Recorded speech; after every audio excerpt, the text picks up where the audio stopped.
Thank you all. I reopen this public hearing of the Select Committee on Nuclear Energy for the inquiry into nuclear power generation in Australia. I now welcome Climate Council of Australia, Climate Action Networks. Excuse me, can we just have a little bit of quiet? Thank you. Thank you, Mr. Bennell. I now welcome Climate Council of Australia and Climate Action Network Australia to give evidence today. For the Hansard record, would you please state your name and capacity in which you appear before the committee? And we'll start with you, Ms. McKenzie. Amanda McKenzie, the CEO of the Climate Council. Thank you. My name is Greg Vaughan. I'm former regional president of VP Australasia. Used to be an advisor to Mrs. Thatcher on climate change and energy. Thank you. Barry Trail, Director of the Solutions for Climate Program for Climate Action Network Australia, which is an advocacy NGO. Thank you. This hearing is a legal proceeding of the Parliament. The giving of false or misleading evidence is a serious matter and may be regarded as a contempt of Parliament. The evidence given today will be recorded by Hansard and attracts parliamentary privilege. Before I invite you to make a brief opening statement and we proceed to discussions, would you please state if you're a current or former member of a political party or a union or an investor in the renewable or nuclear industries, please? No. Thank you. No. Thank you. Thank you. I now invite you to make a brief opening statement. We'll start with you, Ms. McKenzie. Thank you, Chair. The world is at a critical juncture. Immediate deep cuts to climate pollution are needed to keep Australians safe. In the 20 years that we would be waiting for a single watt of nuclear energy to enter the grid, we risk catastrophic conditions that led to Black Summer becoming average. There are two urgent challenges for the Australian energy system, and the first is the climate crisis that is now all around us, harming Australians, from the communities in southeast Queensland to northern New South Wales who have experienced disastrous back-to-back flooding, to the tens of thousands of Australians that can no longer afford to insure their homes as the risk of disasters increases. We've known for decades that burning coal, oil and gas is driving the climate crisis, and esteemed scientists have told us repeatedly that slashing climate pollution to zero by 2035 is necessary to protect Australians. We must put our shoulder to the wheel this decade. The second big challenge is that our coal-fired generators are rapidly declining. 90% of them are slated to shut by 2035 and they'll all be closed by 2038. Like a clapped-out 50-year-old car, they're increasingly unreliable and expected to maintain. We oppose nuclear reactors for Australia because they will take too long to contribute to the urgent project of slashing climate pollution. There will not be a watt of nuclear energy before all of our coal has shut down and before the window to tackle the climate crisis has closed. We simply don't have 20 years to muck around. I have a 3-year-old son and he'll be an adult before a nuclear reactor is built. A scheme for nuclear reactors kicks the can down the road, shirking our responsibility to our kids and increasing the climate and energy security risks they face. Fortunately, we're the sunniest country in the world and one of the windiest, with solutions at our fingertips. 40% of our power already comes from renewables, and we can continue on that trajectory and back renewables up with batteries, with pumped storage and a small but declining role for gas in our system. Experts tell us that we can power our economy 24/7 with renewables, and we can do it well before we'd even have a watt of nuclear power in the system. Nuclear is a delay tactic. It's a choice to ignore the climate crisis and betray our children. Thank you. Thank you, Ms. McKenzie. Mr. Vaughan. Thank you. I was Mrs. Thatcher's special advisor on energy during the UK's electricity privatisation. And at that time, we could not get rid of the nuclear fleet. It was not possible to do, in which case it was kept in government hands and a nuclear levy was put on all suppliers and consumers in order to keep it running. It was not commercial then. 35 years later, little has changed. It's not commercial now and cannot compete with renewables and storage.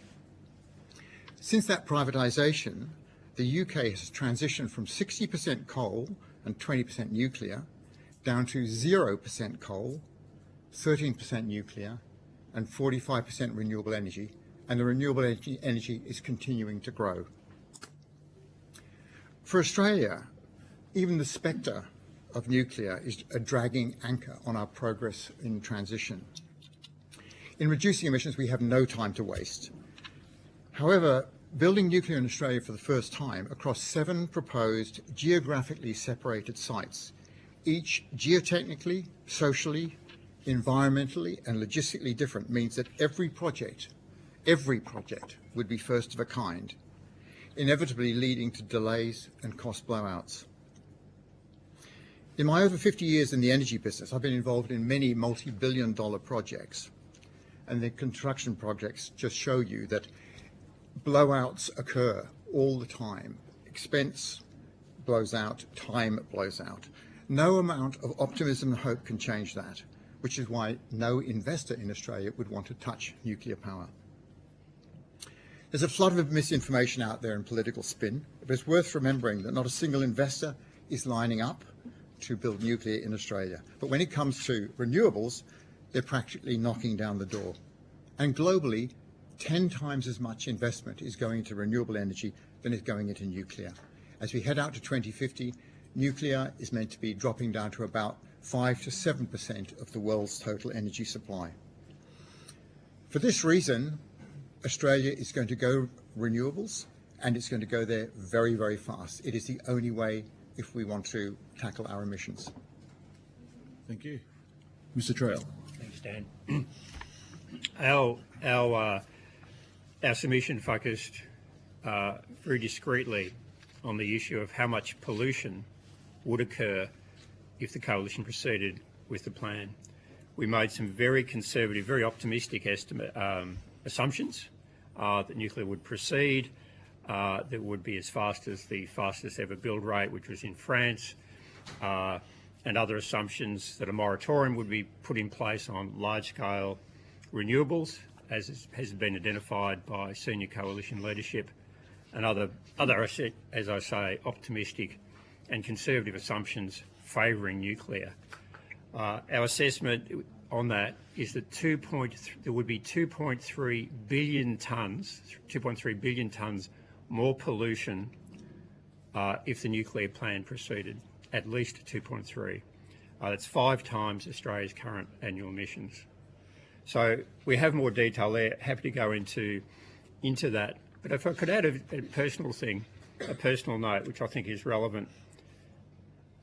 These numbers become very esoteric. They're somewhat meaningless to the public. They're often just become numbers to bat around by all of us in this space. Over the last 10 plus years, multiple friends and colleagues have lost houses to fire and floods. A greater number have had severe trauma or close shaves with fires and floods. 2 friends of mine were killed in Black Saturday 2009 with their partners. 174 Australians died that day, one day in Victoria, in Gippsland in central Victoria. I'm a Royal Fire Brigade volunteer in Queensland. Like thousands of others, I had a very difficult year in 2019-2020 in the Black Summer and was nearly killed or seriously injured when on deployment in New South Wales when a large burning tree came down on our truck. Now, if this was just myself and my immediate circle and a level of bad luck and trauma that happened, well, Malcolm Fraser often got it right, is that life wasn't always meant to be easy. But it's not just me and a small circle of people. There are literally hundreds of thousands of Australians who have suffered and lost and had trauma and disruption to a similar level to my own personal experience. So I really much call on the coalition. You have to have a plan to reduce emissions this decade. You can't bat it off to 2050. You have to have a plan that will reduce it. The only conceivable way that can happen is by bringing in large-scale renewables and massively accelerating that. Waiting for nuclear, even if it can occur, even if it is cheap enough, even if all the other expert estimates are wrong, will not reduce the risk to Australians. As MPs, you have that duty. Thank you. Thank you, Mr. Trail. And we'll start with Mr. Kennedy.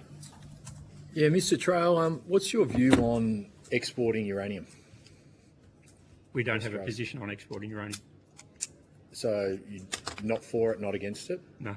So Australia is world's largest uranium provider. World's largest uranium resources, 3rd largest provider.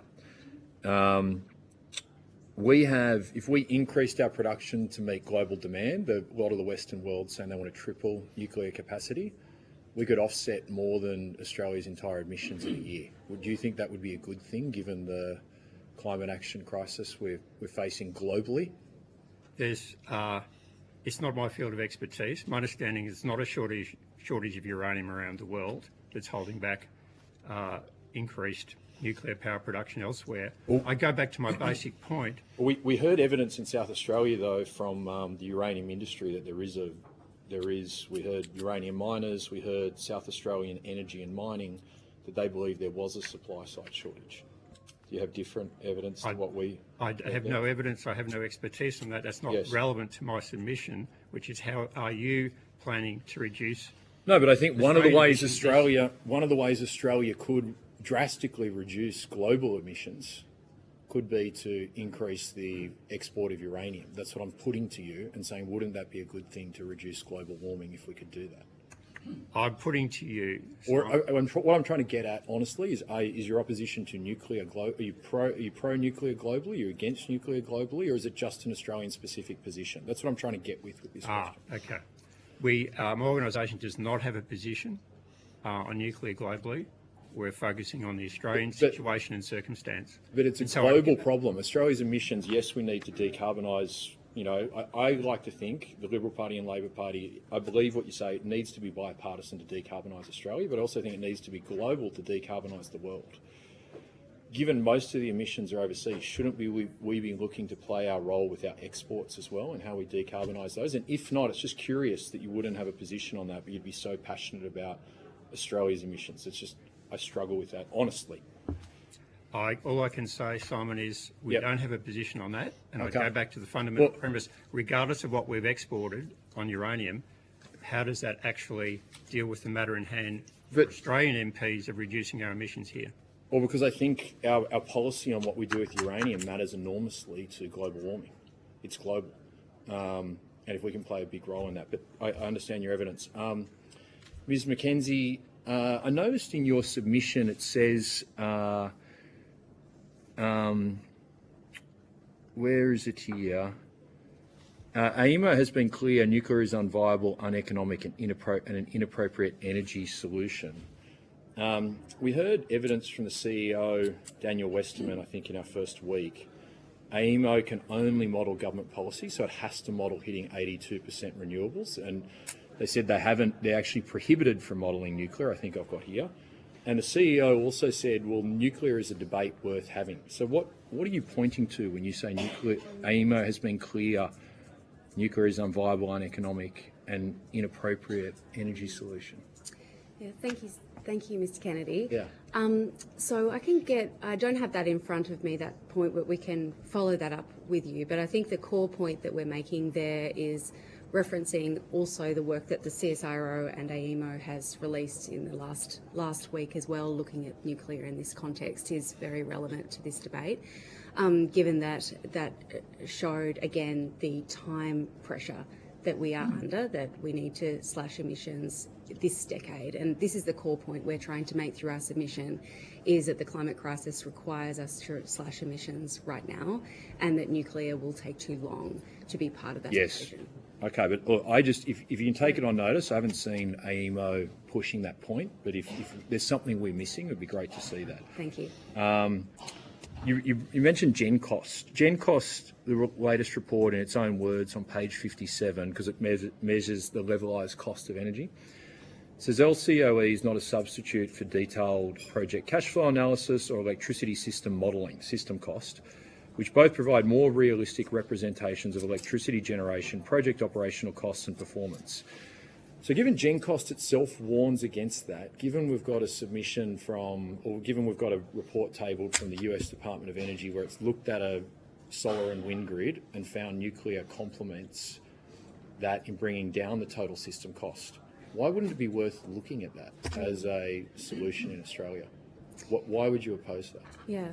Well, there's a couple of questions here. The first is, how do we meet the crisis that we're facing right now? And as I've detailed around pollution levels right now and the need to slash pollution now, and then the need to replace our coal-fired generators, that is very urgent. So looking specifically at the Australian context, we don't believe that there is a possibility of nuclear coming in that time frame to solve the problem. So we don't debate the merits of nuclear significantly in our submission because we don't feel like it can solve those problems. You just said 20 years in your submission at the start. We've heard evidence as short as 8, as long as 20, to be fair to you, but 20 has not probably been the most cited number. I'd say most of the numbers fall between the 10 to 15 year range. Given even under the AMO-ISP, which you referenced there, we're adding new capacity. Late 2030s, we're adding tons of hydro, we're adding hydrogen at the moment, which is looking increasingly uneconomical. Twiggy's just pulled back a bunch of investment from there. Shouldn't we be looking at other clean energy mixes in those later years, or what's going to fill that gap where if hydrogen doesn't come on, if hydro, what's going to fill that gap? Okay, I'll have one more after that. Yeah. Well, it is an important part of the equation, of course. We believe that batteries will increase in volume very substantially. The cost of batteries reduced 20% in the last year. But that's storage, not generation. My question is about generation. The generation specifically. Yeah. Well, solar and wind can do the lion's share of the generation. It's really about where is the backup for solar and wind, which is the batteries, pumped hydro, etc. And Mr. Bourne, last question. I heard you say we're going to go there very, very fast with regards to the renewable rollout. We've had evidence from a whole host of people. Dr. Greg, an Australian who works at Princeton University, who was an academic on Australian net zero, also American net zero. We've had the chief scientist, former chief scientist of South Australia. We've had, there's even been public comments from Matt Keane, the climate chair, Chris Minns, saying they believe we're not going to make, I think Dr. Gregg said we've got no chance to make 2032 82% targets. And then we've seen today in the Australian, even the current energy minister has signed on a mechanism that will allow states to actually extend coal because they're worried about it. We've even heard evidence from our chair and others that we don't want to close coal early because there's worries about that. What evidence do you have that these other people don't, where you think we're going to hit that very, very fast? The speed at which you can build a solar farm or a wind farm is just amazing. I have been involved in building a wind farm in Tasmania. But perhaps one of the things that you should look at in detail is the IEA's forecasts of renewable growth. Totally wrong every single time. The renewable growth has just gone exponentially. It will continue to go exponentially. Prices are still coming down elsewhere. But everywhere IEA, therefore experts, have been forecasting it's going to flatline. They forecast it would flatline 15 years ago, 14 years ago, 13, still forecasting will flatline. But the money is going into renewables. It's going into renewables fast. But building these plants just on my question, really very, very quick.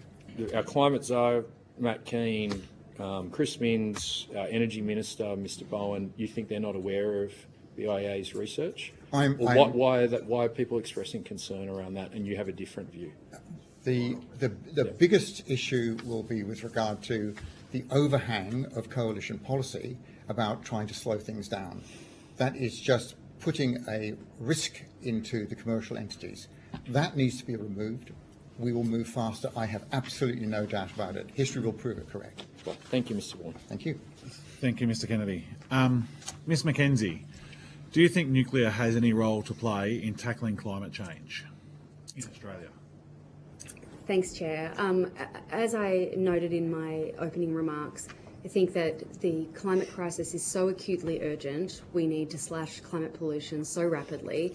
The science is very, very clear, and the science that we refer to, as I mentioned, was by Professor Leslie Hughes and Professor Will Steffen, who are two very prominent global scientists, and it was backed up by a whole range of others, showed that we need to slash climate pollution 75% this decade and then to net zero by 2035 if we are to stay well below 2 degrees, which of course is in the Paris Agreement.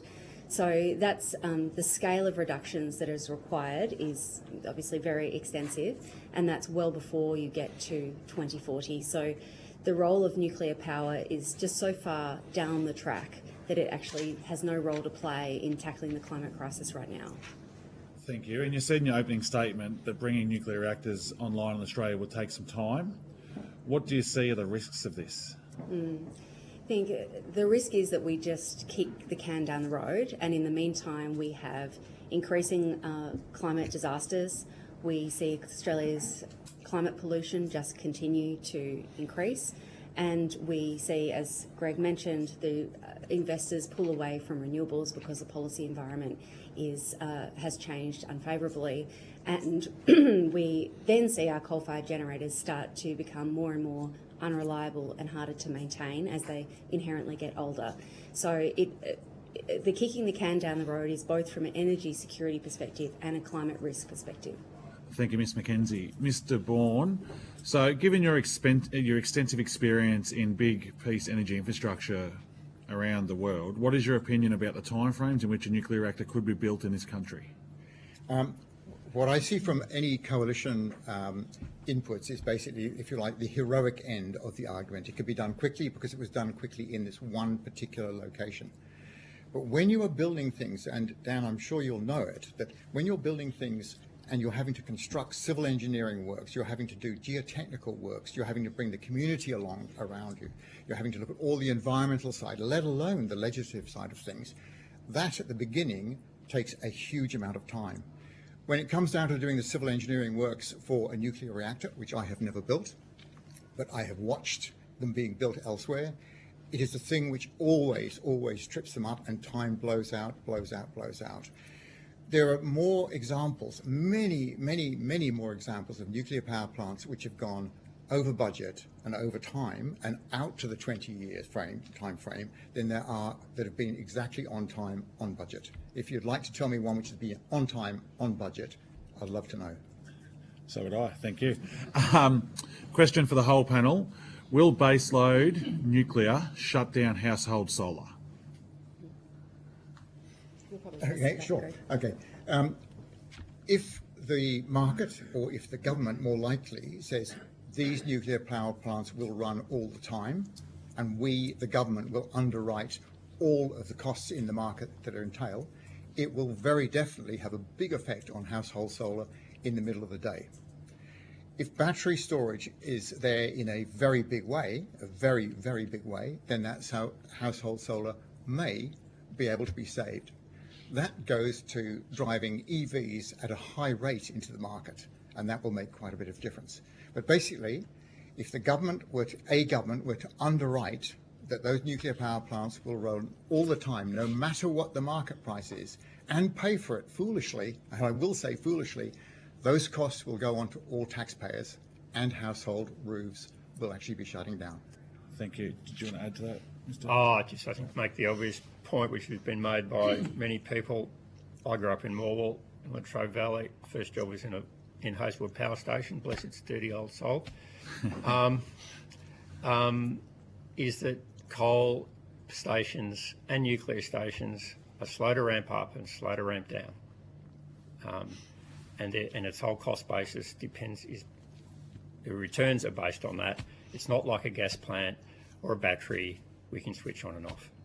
So for nuclear to compete with the solar duck in the middle of the day is heroic. Someone's got to pay to keep it going, but the government or the consumers, which ultimately comes back to taxpayers one way or the other.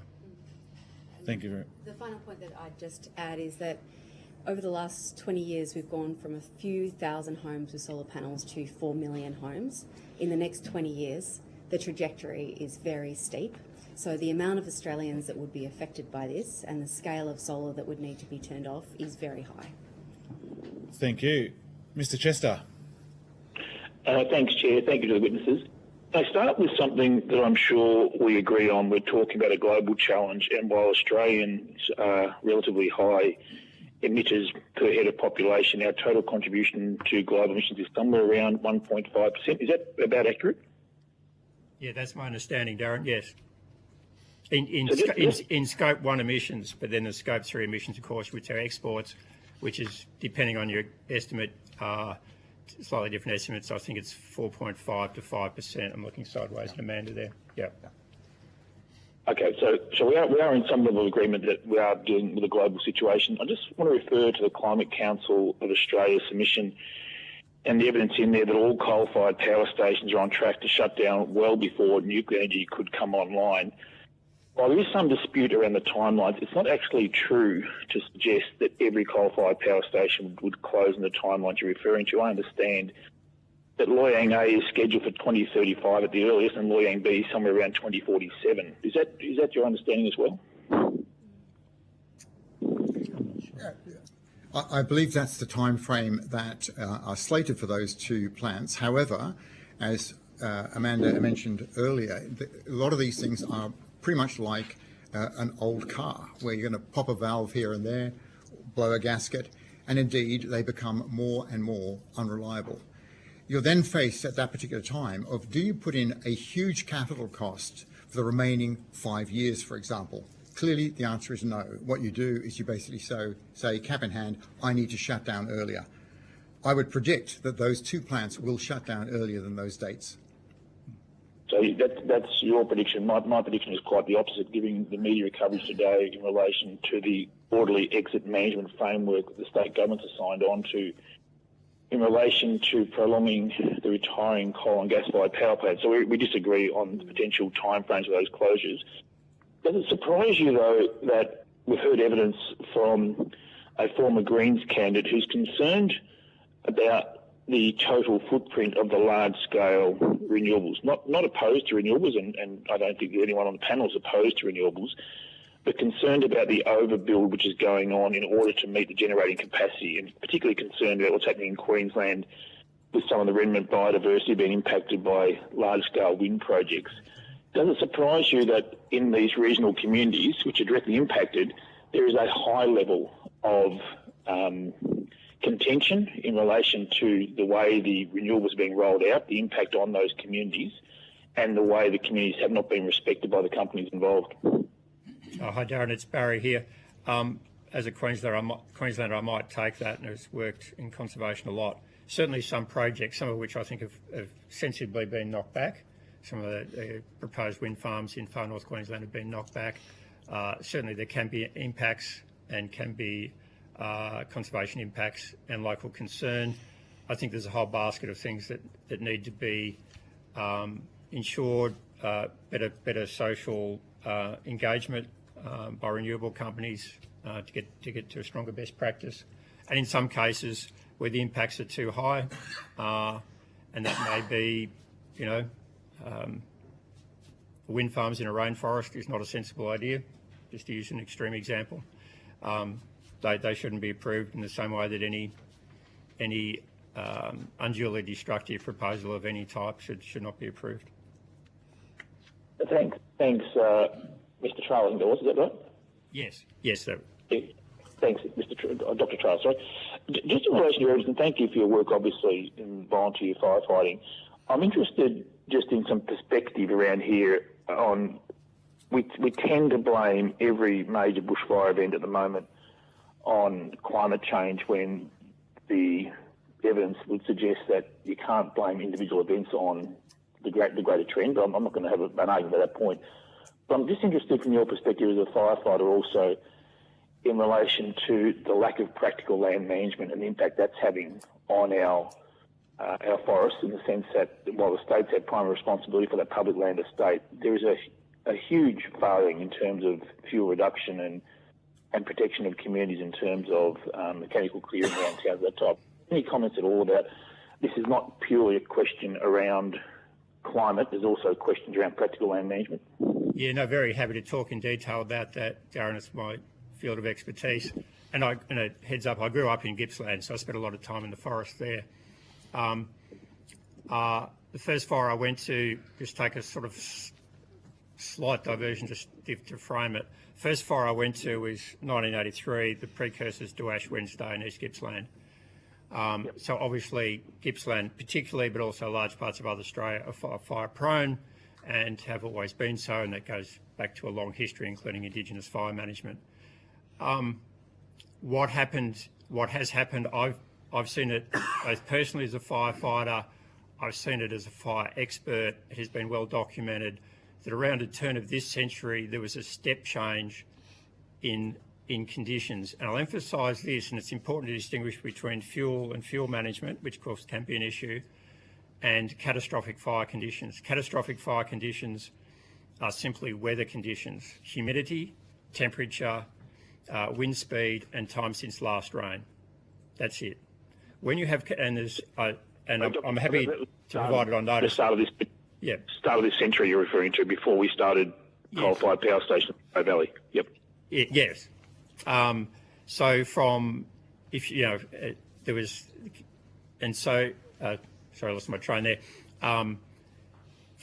Catastrophic fire days, such as caused, of course, the Churchill fire, the central on Black Saturday, and of course the Black Summer, come from catastrophic fire days, and fuel conditions are not completely irrelevant, but they're largely irrelevant. So yes, can we manage forest better? Yes, I think we can, but that won't protect people in any way adequately with the increasing number of extreme fire days we have. And that's simply a factor of climate change, as predicted, unfortunately, when we have drought conditions and more extreme heat, dry days, off we go. Just in relation to the communities that host large-scale energy infrastructure projects, whether they're renewables or nuclear or coal, we heard evidence in Latrobe Valley from the Mayor. The local council receives millions of dollars each year from the coal-fired power stations in some sort of royalties payment. It's not quite rates, but it's a payment that gets made to council. So when those power stations close, that money is no longer available to councils. Do any of the witnesses have any view about the need for a legislated community benefit fund of some form? So not just payments to the landholder who may host a solar farm or a wind turbine, but also a legislated community return for many communities that host large-scale energy infrastructure in the future, given that all of these projects are going to occur in regional areas, none are occurring in the cities. Let me try and answer partially that anyway. Any extractive industry is destined to have a transition to not being an extractive industry. The resource obviously runs out at a particular time, whether it runs out physically or runs out economically. Those communities have to transition. Governments of all colours need to be thinking about how to transition that community. Now, if some of that is social transfers of wealth, that might be it. If it is the stimulation, for example, of renewable energy works in those areas, that also could be it. But working on the transition for people is critical, and it should not be a partisan part of the political world. So I think I have seen transitions occur, for example, in North Sea oil, which fortunately was actually thought about really quite well right from the word go, but there's a lot less people working in that field. I've seen it done badly as well in the UK coal instance. That was shocking. So what I would say to all parliamentarians is you have to think about transitions. Transitions are the norm. They are absolutely the norm. You have to think about it. Dan, I'm sure you're thinking about this a lot. So, Mr. Bourne, the question sort of relates Final to question, Mr. Chester. What's occurring right now. We have evidence from Queensland, from local councils in those areas, that the companies responsible for installing large-scale renewable projects are not always acting in good faith in terms of any defined return to the community. So my question relates to, should there be a legislated community benefit to assist those communities to adjust, also to make sure some of those benefits do accrue locally, if in fact most of the energy ends up in the cities, and your evidence is that it's a cheaper energy form for metropolitan people, but it's the country people that are bearing the cost in terms of impact on their local environment. And my question relates to what support or benefits should be legislated to go to those communities. I can jump in on that one too, Amanda here. I think it is really important that the transition is done right and communities are receiving benefits for hosting renewables on their land. So I do think it is worth investigating and looking at where it is working well in Australia and where it has worked less well. I think it's also about that sort of honesty with communities about where things are going. And Mr. Chester, I think we disagree on the timeline around coal closure, except I think what probably everyone agrees is many coal-fired generators will be closing within the next decade, and certainly within the next 2 decades. And so there needs to be a plan for what is there in the interim. And without concrete plans, you see a transition that is messy, and that has impacts on communities, of course. It's important that communities are aware of what is the transition that is going to happen and have the capacity to benefit from that as much as possible. So the more that there is clarity for communities that these generators are going to be closing and what are the alternatives that can come online right away to give them certainty, the better. Thanks, Chair. Thank you, Mr Chester. Mr Burnell. Thank you, Chair, and thank you all for providing evidence today. Dr Trail, I just wanted to start with you. So your organisation represents more than 160 climate organisations nationally. What would you say is the view of your members on the Coalition's claim that nuclear reactors are the only way to reach net zero by 2050?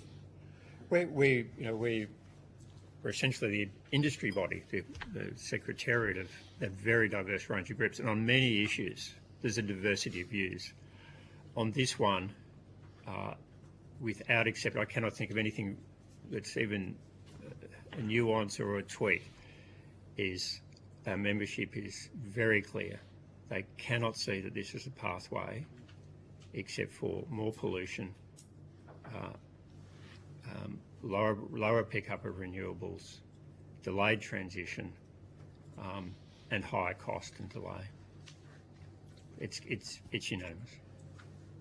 Thank you. What would be the impact on Australian population if the additional 2.3 billion tonnes of climate pollution were to be released? If that was the trend internationally, and I'll look at Amanda, who has probably slightly greater feel of the exact figures than me. Correct me if I'm wrong, Amanda. That's a pathway to average global temperature change of around a high 2 degrees or 3 degrees. I cannot describe how catastrophic that is. It is actually difficult to conceive. So the best I can do is to put it in simple terms, is Dubbo will no longer grow wheat. Margaret River will no longer grow wine. Extreme fire years like the Black Summer with those catastrophic fire conditions unrelated to fuel will be something around 1 in 3 or 1 in 5 years, more extreme wet years and so on. It would be catastrophic if the whole world continued on that pathway. And I think this is a really key point here. This is a global problem. It is occasionally pointed out, Australia's only 1%, what should we do, etc., etc. Well, Australia was 1% of the Allied war effort in World War II. We didn't say let's leave it to the Yanks and the Brits and the Russians. So we're 1% of Scope 1 emissions. If you include all our coal and fossil fuel, coal and gas production, it's up towards 5%, which is very significant. And we are still expanding our export coal and gas. And I'd really like to point that out. This is a comment on the Labor government. It's not just the Coalition. And so there's an estimate from Climate Analytics, a very experienced set of operators who experts, and they estimate that if our current exports continue around 9% of future carbon before we can crank down to zero, it will come from Australia, around 9% of total global carbon budget. So we have to deal with it in Australia, both for our own internal reasons to protect our citizens, and also to be part of being what's a global initiative, and which I think in the last 2 years Australia has started to step up to the plate and COP with Chris Bowen, etc. But so I can't exactly detail how many people are going to die. I can't detail exactly how many people are going to lose their houses. We are getting somewhat better at reacting to disasters. There's more volunteer firefighters, there's more SES, so on. Though it is, frankly, an increasingly tedious load, hard load, not a tedious load. So you can't get exact numbers. Climate disasters aren't that easy to predict, but we will have much more, and we have to turn that around. Thank you. Excuse me. And probably my last question for you at this stage, Dr. Trail, is what are the risks for Australian businesses from trade restrictions if we don't act to reduce emissions? It's probably getting somewhat outside my personal expertise, and I might pass to Greg, just with his much greater business depth. But when I talk to senior diplomats, I was in Azerbaijan at the COP there, diplomats from other countries, particularly but not only Europe, increasing focus on carbon taxes, on CBAMs, on essentially carbon tariffs for incoming exports. It's hard to see anywhere except an increasing trajectory of such things. Now, Australia is currently, tending towards the side of the angels on that, but we're still increasing our exports. But if we revert to a policy where we're flatlining on reducing our domestic emissions, there will be consequences, I would assume. I'll answer maybe in an odd way, and that is, we have just seen the tariffs on lobsters going into China stopped, right? So we can now finally re-export lobsters from Western Australia, where I come from originally, back into China. China is the largest renewable manufacturer and emplacement country in the world. If China decides that they're going to do a border adjustment on us, it would be very, very easy, and it would be very, very swift. Very, very swift. China has a lot to lose from climate change because of the shape of its topography, a lot to lose. I have no doubt about it that border adjustments, tariffs, etc., will come in on countries that are not pulling their weight. We need to pull our weight, and we need to pull it well. And coming back to Barry's point, we need to be thinking about this in terms of our overall emissions, Scope 1, Scope 2, Scope 3. We cannot hide behind the fact that we don't burn it, someone else does. So I would hate to be in a border tariff war on carbon with China. Thank you. I just wanted to go to the Liberal National Party's nuclear policy plan that they dropped nearly 7 months ago. There's been a lot of commentary around the percentage of energy mix that will be put into the market if the pursuit of those 7 sites were undertaken. And I do note that the Coalition have said that these are the only locations that they're prepared to consider for nuclear reactors to be built. All other locations across the country are off the table. I am interested to get an understanding about what the potential implications of the pursuit of that.